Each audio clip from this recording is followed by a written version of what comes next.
ஆண்டவரும் அருமை இரட்சகருமாயிருக்கிற இயேசு கிறிஸ்துவின் நாமத்தினாலே உங்கள் யாவரையும் இந்த புதிய மாதத்திலே வாழ்த்துகிறேன். கர்த்தர் தாமே உங்களை ஆசீர்வதித்து நன்மையினாலும் கிருபையினாலும் முடிசூட்டி உங்களை தமது சந்தோஷத்தினாலும் சமாதானத்தினாலும் நிரப்புவாராக. இந்த உலகம் தர முடியாத சமாதானத்தினால் உங்களை நிரப்பி ஆசீர்வதிப்பாராக. நீங்கள் எதிர்பார்த்திருக்கிற நன்மைகளை இந்த டிசம்பர் மாதத்திலே கர்த்தர் கொடுத்து உங்களை ஆசீர்வதிப்பாராக. நாம் தேவனுடைய வாக்குத்தத்த வார்த்தைக்காக கண்களை மூடி ஜெபிப்போம்.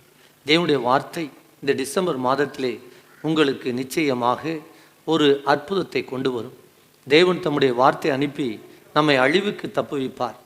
தம்முடைய வார்த்தை அனுப்பி நம்மை குணமாக்குவார். தம்முடைய வார்த்தை அனுப்பி எல்லா விதமான சூழ்நிலைக்கும் நம்மை தப்புவிப்பார். தேவனாகிய கர்த்தர் எல்லாவற்றையும் செய்து முடிக்கிற தேவன்.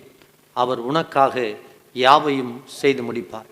நம் கண்களை மூடி ஆண்டவரை நோக்கி ஜெபிக்கலாம். வானத்திலும் பூமியிலும் சகல அதிகாரம் படைத்த சர்வவல்லமையுள்ள தேவனாகிய கர்த்தாவே, இந்த டிசம்பர் மாதத்தின் முதல் நாளுக்காக நன்றியோடு உம்மை துதிக்கிறோம். கடந்த 11 மாதங்கள் எங்களை அற்புதமும் ஆச்சரியமாய் நடத்தி வந்த கிருபைகளுக்காக உம்மை துதிக்கிறோம். சேனைகளின் கர்த்தாவே, இந்த புதிய மாத வாக்குத்தத்திற்காக காத்திருக்கிற ஒவ்வொரு பிள்ளைகளுக்காக ஜெபிக்கிறேன். இந்த செய்தியை பார்த்து கொண்டிருக்கிற ஒவ்வொருவருக்காக ஜெபிக்கிறேன். நம்முடைய வார்த்தை ஒவ்வொருவரையும் விடுதலையாக்கும்படிக்கு இயேசுவின் நாமத்தில் ஜெபிக்கிறேன். நம்முடைய கிருபையுள்ள வார்த்தை அனுப்பி ஒவ்வொருவருக்கும் அற்புதம் செய்யும் ஆண்டவரே. ஒவ்வொருடைய எதிர்பார்ப்பிலும் அற்புதம் செய்யும் ஆண்டவரே. ஒவ்வொருடைய தேவையிலும் அற்புதம் செய்யும் ஆண்டவரே. ஒவ்வொருடைய ஆண்டவரே அப்பா எதிர்பார்ப்பிலும் கர்த்தர் நன்மையானதை தந்து ஆசீர்வதிக்கும்படி இயேசுவின் நாமத்தில் ஜெபிக்கிறேன். ஒவ்வொருடைய விருப்பத்திலும் அற்புதம் செய்யுங்க. இந்த 11 மாதங்களும் நடக்காத காரியங்கள் இந்த 12வது மாதத்தில் நடப்பதாக தகப்பனே. இந்த 12வது மாதத்திலே, இந்த டிசம்பர் மாதத்திலே எதிர்பார்க்கிற நன்மைகள் வந்து ஒவ்வொருடைய சிரசின் மேலும் அமருவதாக. திருமண தடைகள் மாறுவதாக. பல நாட்களாய் காத்திருக்கிற ஆசீர்வாதங்கள் இந்த நாள் ஒவ்வொருடைய சிரசின் மேலும், ஒவ்வொரு வீட்டிலும், ஒவ்வொரு பிள்ளைகள் மேலும் வந்து தங்கும்படிக்கு இயேசுவின் நாமத்தில் ஜெபிக்கிறேன். தேவனுடைய வார்த்தை அனுப்பி குணமாக்கும். தேவனுடைய வார்த்தை அனுப்பி விடுதலையாக்கும். தேவ வார்த்தை ஒவ்வொருவரையும் கட்டி எழுப்பட்டும் ஆண்டவரே. உம்முடைய வார்த்தை அனுப்பி ஒவ்வொருவரையும் விடுதலை செய்யும். சத்தியத்தை அறிவீர்கள், சத்தியம் உங்களை விடுதலையாக்க என்ற வார்த்தையின்படி ஒவ்வொருவரையும் விடுதலை செய்யும். கட்டுண்டவர்களை விடுதலையாக்கிற தேவனுடைய வல்லமை வெளிப்படுவதாக. அற்புதங்களை செய்கிற தேவனுடைய வல்லமை வெளிப்படுவதாக. சரீரத்தில் வியாதியோடு இருக்கிற பிள்ளைகளுக்கு ஒரு அற்புத சுகத்தை கட்டளையிடுவீராக. ஜீவனை கட்டளையிடுவீராக. நம்முடைய வார்த்தை வரும்பொழுதே சுகம் உண்டாவதாக. வீடுகளில் அற்புதம் நடப்பதாக. இயேசுவின் நாமத்தில் ஜெபிக்கிறேன். ஜெபம் கேளும் ஜீவனுள்ள நல்ல பிதாவே, ஆமென். அன்பு தேவ பிள்ளைகளே, இந்த புதிய மாதத்திலே தேவனுடைய வாக்குத்தத்தத்திற்காக காத்திருக்கிற உங்களுக்கு ஆண்டவர் சொன்ன வார்த்தை சொல்லி நான் உங்களுக்காக ஜெபிக்க விரும்புகிறேன். இந்த 12வது மாதத்திலே ஆண்டவர் இந்த வருடத்திலாவது எனக்கு ஒரு வார்த்தை அனுப்பி என்னுடைய எதிர்பார்ப்பை, என் தேவைகளை பூர்த்தி செய்ய மாட்டாரா? என் நீண்ட நாள் பிரச்சனைக்கு ஒரு பதில் வராதா என்று காத்து கொண்டிருக்கிற உங்களுடைய ஏக்கத்தை அவர் அறிந்திருக்கிறார். இந்த வார்த்தை அனுப்பி உங்களை விடுதலையாக்குவார். மாத வாக்குத்தத்தம் ஏசாயா தீர்க்கதரிசி நூல் 25ஆம் அதிகாரம் 8வது வசனம். கர்த்தராகிய தேவன் எல்லா முகங்களிலும் இருந்து கண்ணீரை துடைத்து தமது ஜனத்தின் நிந்தையை பூமியில் இராதபடிக்கு முற்றிலும் நீக்கிவிடுவார். கர்த்தரே இதை சொன்னார். இந்த வார்த்தை இப்படி முடிகிறது, கர்த்தரே இதை சொன்னார் என்று சொல்லி. அன்பு தேவ பிள்ளைகளே, ஆண்டவர் இந்த மாதத்திலே உங்கள் கண்ணீர் யாவையும் துடைக்கும்படியான ஒரு காரியத்தை செய்ய போகிறார். உங்கள் வாழ்வில் நீண்ட நாளாக இருக்கிற கண்ணீர், கவலையினால் கண்ணீரோடு அமர்ந்து இந்த சத்தத்தை கேட்டுக்கொண்டிருக்கிறீர்களா? உன் கண்ணீரை மாற்றுகிற தேவன் ஒருவர் உண்டு. உன் கண்ணீரை களிப்பாக மாற்றுகிற ஒருவர் உண்டு. உன் பிள்ளைகளை குறித்து கண்ணீரோடு அழுது கொண்டிருக்கிறீர்களா? பிள்ளைகளுடைய திருமண காரியத்தை குறித்து அழுது கொண்டிருக்கிறீர்களா? பிள்ளைகளுடைய எதிர்காலத்தை குறித்து அழுது கொண்டிருக்கிறீர்களா? உன் தொழிலை குறித்து, நஷ்டமடைந்ததை குறித்து, கடன் பிரச்சனையை குறித்து, சரீரத்திற்கு வியாதியை குறித்து கண்ணீரோடு அமர்ந்து இருக்கிறீர்களா? தேவனுடைய வார்த்தை வருகிறது. உன் கண்ணீரை துடைக்கிற தேவன் உன் கண்ணீரை துடைத்து நிந்தையை நீக்கி உங்களை ஆஸ்வதிக்க போகிறார். வேதத்திலே சகரியா, எலிசபெத் என்ற ஒரு குடும்பத்தை குறித்து லூக்கா எழுதின சுவிசேஷம் 1ஆம் அதிகாரத்திலே வாசிக்கிறோம். அந்த சகரியா எலிசபெத்துக்கு குழந்தை இல்லை. குழந்தை இல்லாதபடியினாலே அவர்கள் ஜனங்கள் மத்தியிலே ஒரு நிந்தையை சுமந்து வந்தார்கள். மலடி என்ற ஒரு பட்டத்தினால் அந்த எலிசபெத் அவர்கள் நிந்தையை சுமந்து வந்தார்கள். நிந்தை என்ற தமிழ் சொல்லுக்கு ஆங்கில வேதாகமத்திலே பப்ளிக் டிஸ்கிரேஸ் என்று எழுதப்பட்டிருக்கிறது. பொதுவான இடத்திலே, ஜனங்கள் கூடுகிற இடத்திலே நிந்தையை சுமந்துகிற அந்த எலிசபெத் அவர்கள் பல நாட்களாய் குழந்தை இல்லாதபடியினாலே நிந்தையை சுமந்து வந்தார்கள். அன்பு தேவ பிள்ளைகளே, ஆண்டவர் அந்த சகரியா எலிசபெத்தினுடைய விண்ணப்பத்தை கேட்டு, அவருடைய சத்தத்தை கேட்டு, அவருடைய அங்கலாய்ப்பை கேட்டு அவர்களுக்கு ஒரு அற்புதம் செய்தார். சகரியா ஆசாரிய ஊழியத்தையும் செய்கிற ஒரு தேவ மனிதனாக காணப்படுகிறார். அவருக்கு சீட்டு பெற்று தன்னுடைய தூபம் காட்டுகிற வேலை வந்த பொழுது ஆலயத்துக்கு சென்று வயது முதிர்ந்த காலத்திலும் தன்னுடைய பணியை செய்து வருகிறார். அப்படி செய்து கொண்டிருக்கும் பொழுது ஆலயத்தில் பணி செய்து கொண்டிருந்த அந்த சகரியாவிற்கு தேவதூதன் தோன்றி, பயப்படாதே, உன் வேண்டுதல் கேட்கப்பட்டது. லூக்கா எழுதின சுவிசேஷம் 1ஆம் அதிகாரம் 13ஆவது வசனத்திலே சொல்லப்பட்டிருக்கிறது. அந்த தேவதூதன் அந்த சகரியாவுக்கு தோன்றி, பயப்படாதே, உன் வேண்டுதல் கேட்கப்பட்டது, உன்னுடைய மனைவி ஒரு குமாரனை பெறுவாள், அவருக்கு யோவான் ஸ்நானகன் என்று பெயரிடுவாய் என்று சொல்லி ஒரு தூதன் சொல்லுகிறார். அப்படியே ஆண்டவர் அந்த முதிர் வயதில் இருந்த சகரியா எலிசபெத்திற்கு கற்பத்தின் கனியை கொடுத்து ஆசீர்வதித்தார். எனவேதான் எலிசபெத் சொல்லுகிறார், கர்த்தர் என் மேல் கடாட்சம் வைத்து எனக்கு கிருபை வைத்து கர்த்தரின் விண்ணப்பத்தை கேட்டு நான் கற்பம் தரிக்கும்படி செய்தார். என் நிந்தையை, பூமியில் இருக்கிற ஜனங்கள் மத்தியிலே மேல் இருக்கிற நிந்தையை ஆண்டவர் எடுத்து போட்டார் என்று சொல்லி கர்த்தரை துதிக்கிறதை பார்க்கிறோம். அன்பு தேவ பிள்ளைகளே, உங்கள் வாழ்வில் இந்த சகரியா எலிசபெத்தை போல நீண்ட நாள் நீங்கள் நிந்தையை சுமந்து கொண்டிருக்கலாம். மலடி என்ற பட்டத்தினால், அல்லது உங்கள் பிள்ளைகளுக்கு நீண்ட நாளாய் திருமண காரியம் நடக்காதபடிக்கு நீங்கள் நிந்தையை சுமந்து கொண்டிருக்கலாம். கடன் பிரச்சனையினால் நீங்கள் நிந்தையை சுமந்து கொண்டிருக்கலாம். எதை குறித்தும் கவலை வேண்டாம். ஆண்டவர் இயேசுவிடம் உங்கள் பிரச்சனையை சொல்லுங்கள். நீண்ட நாளாய் இருக்கிற இந்த பிரச்சனைக்கு அவர் ஒரு முடிவை கொண்டு வருவார். உன் நிந்தையை உங்கள் ஜனத்தின் மத்தியிலே, ஊரார் மத்தியிலே, உறவுகள் மத்தியிலே, அயலகத்தார் மத்தியிலே நீங்கள் நிந்தையை சுமந்து கொண்டிருக்கலாம். இந்த நிந்தையை மாற்றுகிற ஆண்டவர் இயேசு உங்கள் வாழ்வில் இந்த மாதம் வெளிப்பட்டு உன் நிந்தையை, உன் அவமானத்தை மாற்றி ஒரு அற்புதத்தை செய்ய போகிறார். 2 ராஜாக்களின் புஸ்தகம் 4ஆம் அதிகாரம் 1 முதல் 7 வசனங்களை படித்து பார்த்தால், தீர்க்கதரிசியின் புத்திரரில் ஒருவர் கடன் வாங்கின பின்பு மரித்து போகிறார். கடன் பட்ட அந்த மனிதன், அவருடைய பிள்ளைகள் 2 பேர், அவருடைய மனைவியை கடன் கொடுத்தவன் அந்த மனைவியை நெருக்குகிறான். அந்த பிள்ளைகளை அடிமையாக கொண்டு போகும்படியாக அந்த கடன் கொடுத்தவன் அவர்களை நெருக்குகிறான். சிந்தித்து பாருங்கள், தான் வீட்டிலே கடன் கொடுத்தவன் நெருக்கும் பொழுது எல்லாருடைய மத்தியிலே அவளுக்கு ஒரு அவமானம் ஏற்படுகிற ஒரு சூழ்நிலை அங்கே காணப்படுகிறது. அன்பு தேவ பிள்ளையே, நடந்தது என்ன தெரியுமா? அங்கே எலிசா என்ற ஒரு தேவ மனிதன் வருகிறார். அந்த தேவ மனிதன் அந்த விதவையை பார்த்து கேட்கிறார், உனக்கு நான் என்ன செய்ய வேண்டும்? உன்னிடத்தில் என்ன இருக்கிறது? என்னிடத்திலே ஒரு குடம் எண்ணெய் இல்லாமல் வேறொன்றும் இல்லை என்று சொல்லும் பொழுது அந்த தீர்க்கதரிசி என்ன சொன்னார்? நீ போய் பக்கத்து வீட்டில் இருக்கிற எல்லாம் பாத்திரத்தை வாங்கி கொண்டு வந்து அந்த பாத்திரத்தில் அந்த எண்ணெயை ஊற்று என்று சொல்லுகிறார். உடனே அந்த விதவை தன்னுடைய பிள்ளைகளை அனுப்பி பக்கத்தில் இருக்கிற வீட்டுகளில் எல்லாம் பாத்திரத்தை வாங்கி கொண்டு வந்து எண்ணெய் ஊற்ற ஆரம்பித்தாள். எண்ணெய் நிரம்பி அந்த குடம் குறைவில்லாமல் எண்ணெய் வந்து கொண்டே இருக்கிறது. ஆண்டவர் ஒரு அற்புதம் அந்த தீர்க்கதரிசியின் வழியாக அந்த விதவைக்கு செய்தார். எல்லா பாத்திரங்களும் நிரம்பி விட்டது. அந்த விதவை தன் பிள்ளைகளை அழைத்து இன்னும் போய் பாத்திரங்களை வாங்கி வாருங்கள் என்று சொல்லுகிறார். ஆனால் அந்த பிள்ளைகள் சொல்லுகிறார், வேறொரு பாத்திரம் இல்லை. உடனே நிறுத்திவிட்டு அந்த தீர்க்கதரிசியை போய் பார்த்து சொல்லுகிறார், பாத்திரத்தை எண்ணெயினால் நிரப்பி விட்டேன், என்ன செய்ய வேண்டும்? இந்த எண்ணெயை விற்று உன் கடனை தீர்த்துக்கொள், மீதியை வைத்து நீங்கள் ஜீவனம் பண்ணுங்கள் என்று அந்த தீர்க்கதரிசி சொல்லுகிறார். அன்பு தேவ பிள்ளையே, அந்த விதவையினுடைய கண்ணீரை போக்கும்படி அந்த கடன் பட்டவன் அவனுடைய பிள்ளைகளை அடிமையாக கொண்டு போகும்படி வந்தான். நீ கடன் வாங்கியிருக்க, உன்னுடைய கணவர் கடன் வாங்கியிருக்கிறான், எனவே உன் பிள்ளைகளை அடிமையாக கொண்டு போகிறேன் என்று நிற்கிறான். ஆண்டவர் அவருடைய நிந்தையை அற்புதமாய் மாற்றினார். அதே போல நீங்கள் கடன் பிரச்சனையினால் நிந்தையை சுமந்து கொண்டிருக்கிறீர்களா? கடன் கொடுத்தவன் உங்களை தாறுமாறான வார்த்தைகளை, அசிங்கமான வார்த்தைகளை, கேவலமான வார்த்தைகளை பேசி உங்களை ஒடுக்குகிறார்களா? நீங்கள் ஒன்றுக்கும் கவலைப்பட வேண்டாம். ஆண்டவர் இயேசுவிடம் உங்கள் பிரச்சனையை சொல்லுங்கள்.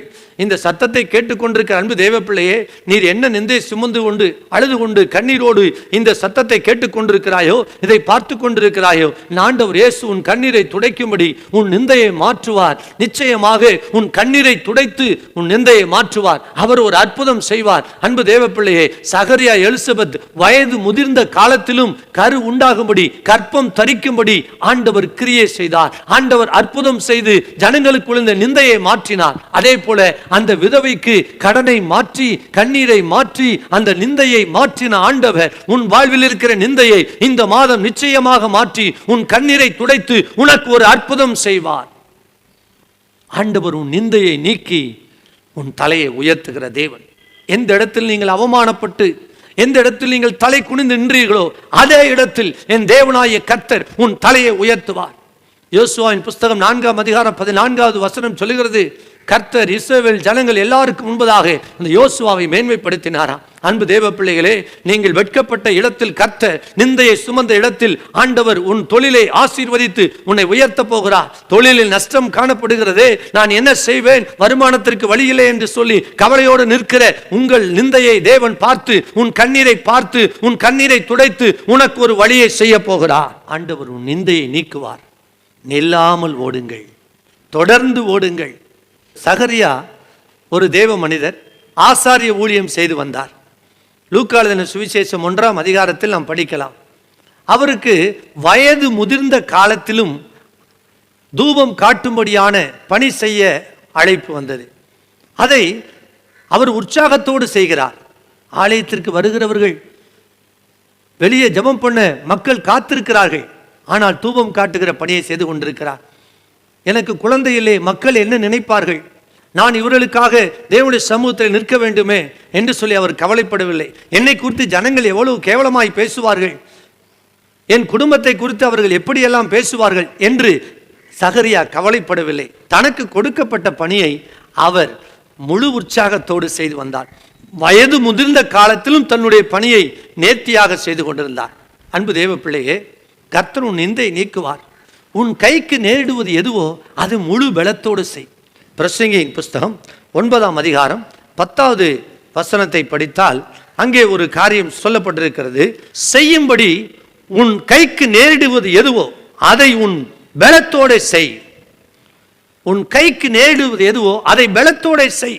அந்த சகரியா எலிசபெத் வயது முதிர்ந்த காலத்திலும் சகரியா வயது முதிர்ந்த காலத்திலும் தன்னுடைய பணியை செய்யும்படி ஆலயத்திற்கு போனார். அன்பு தேவ பிள்ளையே, உங்கள் கைக்கு நேரிடுவது எதுவோ அதை முழு பலத்தோடு செய்யுங்கள். கர்த்தர் உங்கள் நிந்தையை மாற்றுவார். எனக்கு இந்த காரியம் நடக்கவில்லையே, எனக்கு இந்த பிரச்சனை மாறவில்லையே, என் கடன் இருக்கிறதே, நான் எப்படி இந்த தொழில் செய்ய போகிறேன் என்று சொல்லி நீங்கள் அதை அசட்டை செய்ய வேண்டாம். உங்கள் வேலையை அசட்டை செய்ய வேண்டாம். உங்கள் தொழிலை அசட்டை செய்ய வேண்டாம். உங்களுடைய படிப்பை, வாலிப பிள்ளைகளை அசட்டை செய்ய வேண்டாம். உன் கைக்கு எது நேரிடுகிறதோ, உங்கள் கைக்கு செய்யும்படி எது நேரிடுகிறதோ அதை முழு பலத்தோடு செய்யுங்கள். அதை முழு உற்சாகத்தோடு செய்யுங்கள். கர்த்தர் உங்களை ஆசீர்வதித்து உங்கள் நிந்தையை மாற்றுவார். அன்பு தேவ பிள்ளைகளே, உன் நிந்தையை மாற்ற வேண்டும் என்றால் உங்கள் கைக்கு நேரிடுகிற காரியத்தை முழு பலத்தோடு முழு உற்சாகத்தோடு செய்யுங்கள். கர்த்தர் உங்களை ஆசீர்வதிப்பார். நாம் தன் வேலையில் ஜாக்கிரதையாக இருக்கிற மனுஷன் ராஜாக்களுக்கு முன்பாக நிற்கிறான் என்று வேதம் சொல்லுகிறது. அன்பு தேவ பிள்ளைகளே, உங்கள் கையில் என்னென்ன காரியத்தை தேவன் கொடுத்திருக்கிறாரோ, ஒருவேளை ஊழியத்தை கொடுத்திருக்கலாம், பிள்ளைகளை கொடுத்திருக்கலாம், ஒரு தொழிலை கொடுத்திருக்கலாம், எதை கொடுத்தாலும் அதை உற்சாகமாக செய்யுங்கள், தொடர்ந்து செய்யுங்கள், சோர்ந்து போகாமல் செய்யுங்கள். கர்த்தர் உங்கள் நிந்தையை மாற்றி உங்கள் தலையை உயர்த்துவார். 2வது காரியம், ஆண்டவர் உங்கள் நிந்தையை நீக்குவார். நீங்கள் என்ன செய்ய வேண்டும்? அன்பு தேவ பிள்ளைகளே, சகரியா எலிசபெத்தினுடைய நிந்தை ஆண்டவர் மாற்றினார். தேவதூதன் தோன்றி சகரியாவை பார்த்து சொன்ன காரியம் என்ன? பயப்படாதே, உன் வேண்டுதல் கேட்கப்பட்டது. அன்பு தேவ பிள்ளைகளே, உங்கள் ஜெபம் கேட்கப்படும். உங்கள் ஜெபத்தை கேட்டு உங்கள் நிந்தையை ஆண்டவர் மாற்றுவார். உங்கள் ஜெபத்தை கேட்டு ஆண்டவர் உங்களுக்கு ஒரு அற்புதம் செய்வார். உங்கள் ஜெபத்தை கேட்டு கர்த்தர் உங்களுக்காக யாவையும் செய்து முடிப்பார். இந்த 11 மாதங்கள் ஒவ்வொரு மாதமும் கர்த்தர் உங்களுக்கு வாக்குத்தத்தம் கொடுத்திருக்கிறார். அநேக வாக்குத்தத்தங்களை நீங்கள் பெற்றிருக்கிறீர்கள். அநேக வார்த்தைகளை தேவனிடத்தில் பெற்றிருக்கிறீர்கள். தேவன் உங்களுக்கு ஒரு வார்த்தையை அனுப்பி உங்களை விடுதலை செய்வார். நீங்கள் தேவனை நோக்கி விண்ணப்பம் செய்ய வேண்டும். சகரியாவிடம் தேவதூதன் தோன்றி சொன்ன காரியம் என்ன? பயப்படாதே, உன் வேண்டுதல் கேட்கப்பட்டது. அதற்கு பின்புதான் தேவன் அவர்களுக்கு ஒரு குழந்தையை கொடுத்து கற்பத்தின் கனியை கொடுத்து நிந்தையை மாற்றினார். இதற்கு அவர்கள் செய்த காரியம் என்ன? வயது முதிர்ந்த காலம் வரை அவர்கள் தொடர்ந்து ஜெபித்துக் கொண்டிருந்தார்கள். தொடர்ந்து தேவனை நோக்கி விண்ணப்பம் செய்து கொண்டிருந்தார்கள். எங்களுக்கு குழந்தை இல்லையே, ஆண்டவரே எங்கள் நிந்தையை மாற்றும் என்று சொல்லி சகரியா எலிசபெத் ஜெபித்துக் கொண்டிருந்தார்கள். ஆண்டவர் அதனாலதான் இப்படிப்பட்ட ஒரு பதிலை அனுப்புகிறார். உன் விண்ணப்பம் கேட்கப்பட்டது, உன் வேண்டுதல் கேட்கப்பட்டது. இந்த சத்தத்தை கேட்டுக்கொண்டிருக்கிற அன்பு தேவ பிள்ளையே, கர்த்தர் உங்கள் விண்ணப்பத்தை கேட்பார். உங்கள் கண்ணீரை காண்கிற தேவன், உன் சத்தத்தை கேட்கிற தேவன், உன் இருதயத்தின் அங்கலாய்ப்பை கேட்கிற தேவன், உன்னை காண்கிற தேவன் ஒருவர் உண்டு. அவர் சர்வ வல்லமையுள்ள தேவன். உன் கண்ணீரை கண்டு, உன் விண்ணப்பத்தை கேட்டு, உன் சத்தத்தை கேட்டு, உன் ஜபத்தை கேட்டு உங்களுக்கு ஒரு அற்புதம் செய்வார். நாம் ஜெபிக்க வேண்டும். நிந்தையை மாற்ற வேண்டும் என்றால் தேவனுடைய சமூகத்தில் நிற்க வேண்டும். கேளுங்கள், அப்பொழுது உங்களுக்கு கொடுக்கப்படும் என்று வேதம் சொல்கிறது. கேட்கிறவன் எவனுக்கும் கொடுக்கிற ஆண்டவர். பரலோக ராஜ்யம் பலவந்தம் பண்ணப்படுகிறது. பலவந்தம் பண்ணுகிறவர்கள் அதை பிடித்துக் கொள்வார்கள். யாக்கோபு ஆண்டவருடைய சமூகத்திலே, நீர் என்னை ஆசீர்வதித்தால் ஒழிய உம்மை போக விடுவதில்லை என்று கண்ணீரோடு போராடி ஜெபித்தார். அன்பு தேவ பிள்ளைகளே, இந்த 12வது மாதத்தில் வந்து நிற்கிறீர்கள். இந்த வருடத்தில் எனக்கு ஒரு காரியம் நடந்து விடாதா என்று சொல்லி பல நாட்களாய் நீங்கள் ஏங்கி இருக்கலாம். இந்த மாதத்திலே நீங்கள் கண்ணீரோடு ஜெபித்து பாருங்கள். கண்ணீரோடு விதைக்கிறவர்கள் கம்பீரத்தோடு அறுப்பார்கள். கண்ணீரோடு தேவ சமூகத்திலே அதிகாலை எழுந்து ஜெபித்து பாருங்கள். ஆண்டவர் இயேசு அதிகாலையில் எழுந்து வனாந்தரமான ஒரு இடத்திற்கு புறப்பட்டு சென்று அவர் ஜெபித்தார் என்று வேதம் சொல்கிறது. நீங்கள் தேவனை நோக்கி அதிகாலை எழுந்து ஜெபித்து பாருங்கள். இந்த உலகத்திலே வந்த தேவகுமாரன் அவர் ஏன் ஜெபிக்க வேண்டும்? அவர் இந்த உலகத்திலே வாழ்ந்தபோது பிதாவை நோக்கி ஜெபித்தார். அன்பு தேவ பிள்ளைகளே, அவர் நமக்கு மாதிரியாக வைத்து சென்றிருக்கிற ஒரு காரியம் ஜெபம். அவரை பார்த்து நாம் ஜெபிக்க வேண்டும். கெத்செமனே தோட்டத்திலே அவர் கண்ணீரோடு ஜெபிக்கிறார், பலத்த சத்தத்தோடு ஜெபிக்கிறார். உங்கள் பிரச்சனை மாற வேண்டுமா? நிந்தை மாற வேண்டுமா? ஒரு வழி இருக்கிறது. உங்கள் இருதயத்தை தேவனுடைய சமூகத்தில் ஊற்றி ஜெபம் பண்ணுங்கள். ஜெபித்து பாருங்கள். கண்ணீரோடு ஜெபித்து பாருங்கள். காதறி ஜெபித்து பாருங்கள். ஆண்டவர் இயேசு உங்களுக்கு ஒரு அற்புதம் செய்வார். தேவனாலே கூடாத காரியம் ஒன்றுமில்லை. அவர் எல்லாவற்றையும் செய்கிற கர்த்தரால் ஆகாத காரியம் ஒன்று உண்டோ? தேவனிடத்தில் பெற்றுக்கொள்ள வேண்டும் என்றால் ஒரு வழி இருக்கிறது, ஒரு கட்டளை இருக்கிறது. அதற்கு பேர் தான் ஜெபம், அதற்கு பேர் தான் முழங்கால். இன்றைக்கு தேவனுடைய சமூகத்தில் முழங்கால் படிட்டு ஜெபித்து பார். அன்பு சகோதரனே, சகோதரியே, வாலிப தம்பி, வாலிப தங்கச்சி, தேவனை நோக்கி கதறி ஜெபித்து பாருங்கள். ஆண்டவர் உங்கள் ஜெபத்திற்கு பதில் கொடுத்து ஆண்டவர் நீண்ட நாளா இருக்கிற பிரச்சனையை முடிவுக்கு கொண்டு வருவார்.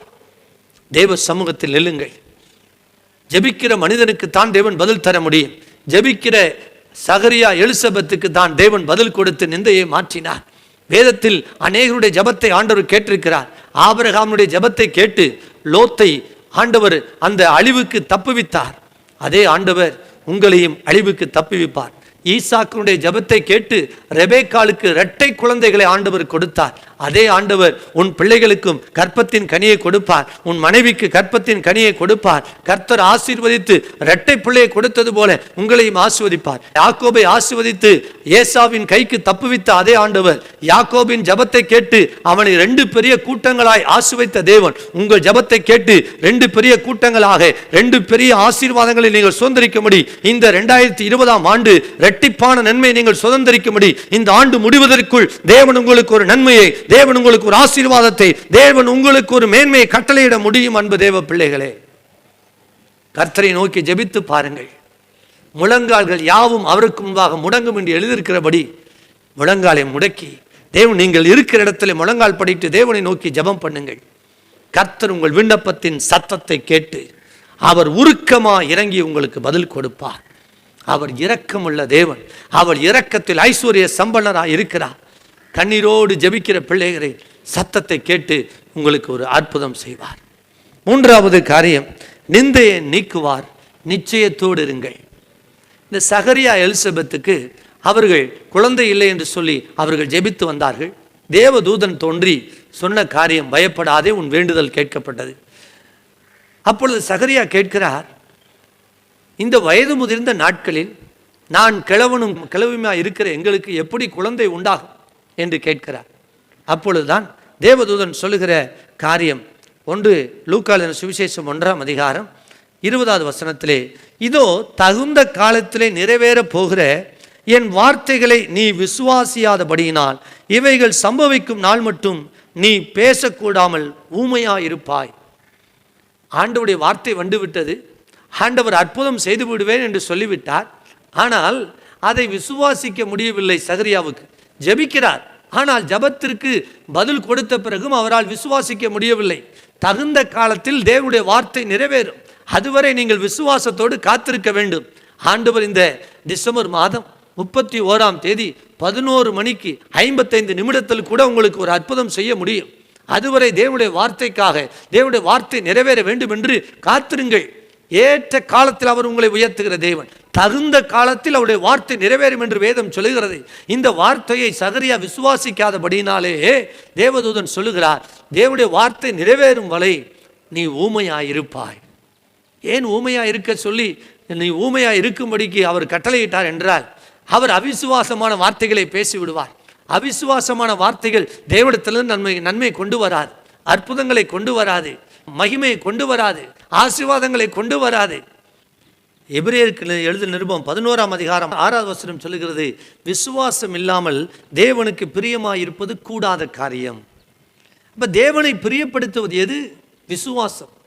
ஆண்டவர் இயேசு சொன்னார், விசுவாசிக்கிறவனுக்கு எல்லாம் கூடும் என்று சொல்லி. நீங்கள் எதை தேவனிடத்தில் ஜெபிக்கிறீர்களோ அதை விசுவாசியுங்கள். உங்கள் விசுவாசத்திற்கு தேவனிடத்தில் பதிலை கொண்டு வரும். உங்கள் விசுவாசம் தேவனிடத்தில் பதிலை கொண்டு வரும். உங்கள் விசுவாசத்தினால் பரலோகம் இயங்கும். அன்பு தேவ பிள்ளைகளே, நீங்கள் விசுவாசிக்கும் போது தேவன் அற்புதம் செய்வார். 100க்கு அதிபதி ஆண்டவரே இயேசுவை பார்த்து சொல்லுகிறார், என் வீட்டிற்கு வர நான் தகுதியற்றவன், நீர் ஒரு வார்த்தை சொல்லும், அப்போது என் வேலைக்காரன் சுஸ்தமாவான். அது எதை குறிக்கிறது? அவருடைய விசுவாசத்தை குறிக்கிறது. அவருடைய விசுவாசம் அவருடைய வேலைக்காரனை சுஸ்தமாக்கினது. ஆண்டவர் இயேசு ஒரு வீட்டிற்குள் பிரசங்கித்துக் கொண்டிருக்கிறார். பெரிய கூட்டம் வெளியே நிற்கிறது. திமிர்வாதக்காரனை அவனிடத்தில் கொண்டு போக முடியாதபடினால் அவர் வீட்டிற்குள் பிரசங்கித்துக் கொண்டிருந்த அந்த வீட்டின் மேற்கூரையை பிரித்து அந்த திமிர்வாதக்காரனை வீட்டிற்குள் இறக்கினார்கள். இயேசு அந்த மனிதனை தூக்கி கொண்டு வந்தார்களே, அந்த 4 பேருடைய விசுவாசத்தை பார்த்து அவனை குணமாக்கினார். உங்கள் விசுவாசம் உங்களுக்கு ஒரு அற்புதத்தை கொண்டு வரும். அன்பு தேவ பிள்ளைகளே, ஆண்டவரிடத்தில் நீங்கள் எதை ஜெபிக்கிறீர்களோ அது நடக்கும் என்று விசுவாசிங்கள். நீங்கள் தேவனிடத்தில் விசுவாசித்து ஜெபிக்கிற ஒவ்வொரு ஜெபத்திற்கும் பதில் உண்டு. நீங்கள் விசுவாசத்தோடு ஜெபிக்கிற ஒவ்வொரு ஜெபத்திற்கும் தேவன் பதிலை அனுப்புவார். உங்கள் ஜெபத்திற்கு பதில் வரும் என்று சொல்லி நிச்சயத்தோடு இருங்கள், நிச்சயத்தோடு காத்திருங்கள்.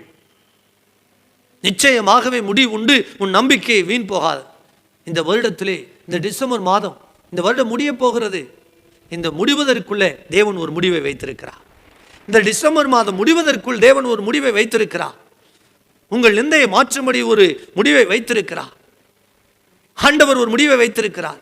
நிச்சயமாக ஒரு அற்புதம் செய்து உன் நிந்தையை மாற்றுவார். விசுவாசத்தோடு காத்திருங்கள். தேவனுடைய வார்த்தையை நம்புங்கள். கர்த்தர் உன் கண்ணீரை மாற்றி நிந்தையை நீக்குவேன் என்று சொல்லியிருக்கிறார். அந்த வார்த்தை நம்புங்கள். என் நிந்தை மாறும். என் தலைமையில் இருக்கிற நிந்தை மாறும். என் பட்டணத்தில் எனக்கு இருக்கிற நிந்தை மாறும். என் அயலகத்தார் வீட்டிலே நிந்தை மாறும். உறவுகள் மத்தியிலே எனக்கு இருக்கிற நிந்தை மாறும். என் வீட்டிலே, என் கணவன் வீட்டிலே, என் பிள்ளைகள் மத்தியிலே என் நிந்தை மாறும் என்று விசுவாசத்தோடு காத்திருங்கள். ஆண்டவர் இயேசு உங்கள் நிந்தையை மாற்றும்படி ஒரு அற்புதம் செய்வார். நிந்தை மாற்றுவார். நிச்சயத்தோடு இருங்கள். நிந்தையை மாற்றுவார் என்ற நிச்சயம் நமக்கு தேவை. கண்களை மூடி ஆண்டவரை நோக்கி ஜெபிக்கலாம். வானத்திலும் பூமியிலும் சகல அதிகாரம் படைத்த அன்பு தகப்பனே, ஆண்டவரே, நீர் எங்களுக்கு ஒரு அற்புதமான வாக்குத்தத்தத்தை கொடுத்திருக்கிறீர். கண்ணீரை துடைத்து, எல்லா முகங்களிலும் கண்ணீரை துடைத்து, தமது ஜனத்தின் நிந்தையை பூமியில் இராதபடிக்கு எடுத்து போடுகிற கர்த்தர்.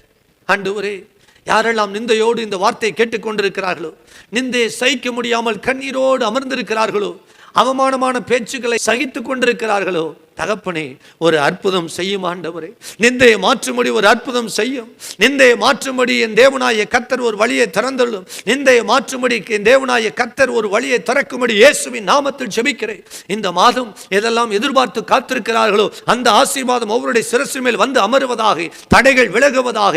அநேக நாட்களாய், நீண்ட நாட்களாய் இருக்கிற தடை இந்த மாதம் உடைக்கப்படும்படி நான் ஜெபிக்கிறேன். நீண்ட நாள் இருக்கிற தடை விலகும்படி ஜெபிக்கிறேன். வேலை காரியத்தில் இருக்கிற தடை விலகும்படி ஜெபிக்கிறேன். திருமண காரியத்தில் இருக்கிற தடை விலகும்படி ஜெபிக்கிறேன். குழந்தை வாக்கியத்திற்கான தடை இயேசுவின் நாமத்தில் விலகும்படி ஜெபிக்கிறேன். வருமானத்திற்கான தடை விலகும்படி ஜெபிக்கிறேன். இயேசுவின் நாமத்தினால் கண்ணீரை துடைக்கிற தேவனுடைய வல்லமை வெளிப்படுவதாக. வியாதியோடு அமர்ந்திருக்கிற பிள்ளைகளுக்கு இப்பொழுது தெய்வீக சுகம் இறங்குவதாக, ஜீவன் இறங்குவதாக, தெய்வீக சுகம் உண்டாவதாக.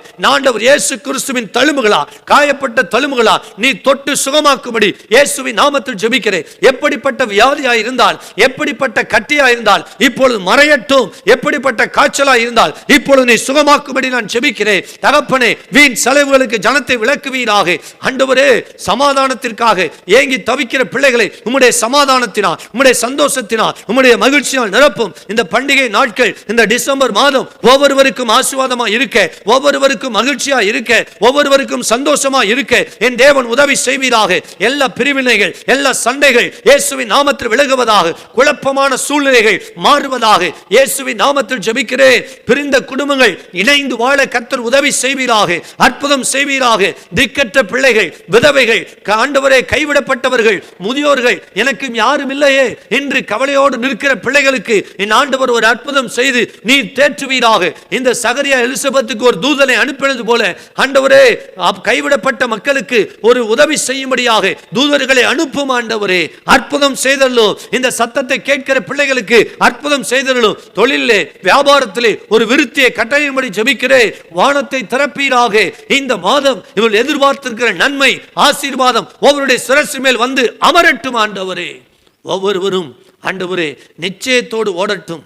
தங்களுடைய கரத்தில் கொடுக்கப்பட்டிருக்கிற பொறுப்பை ஆண்டவரே முழு மனதோடு செய்து ஆண்டவரே தகப்பனே உம்மை நோக்கி ஒவ்வொரு நாளும் விண்ணப்பம் செய்யட்டும். ஆண்டவரே ஆசீர்வதியும். இந்த நிகழ்ச்சியை தொடர்ந்து பார்க்கிற ஒவ்வொரு குடும்பங்களையும் ஆசீர்வதியும். ஒவ்வொருவரும் எதிர்பார்க்கிற நன்மை இந்த மாதம் வந்து ஒவ்வொருடைய குடும்பத்திலும் அமரட்டும். ஆசீர்வதியும். இயேசு கிறிஸ்துவின் நாமத்தில் ஜெபிக்கிறேன். ஜெபங்களும் ஜீவனுள்ள நல்ல பிதாவே, ஆமென். God bless you. தொடர்ந்து இந்த நிகழ்ச்சியை பாருங்கள். கர்த்தர் உங்களையும் உங்கள் குடும்பங்களையும் ஆசீர்வதிப்பார்.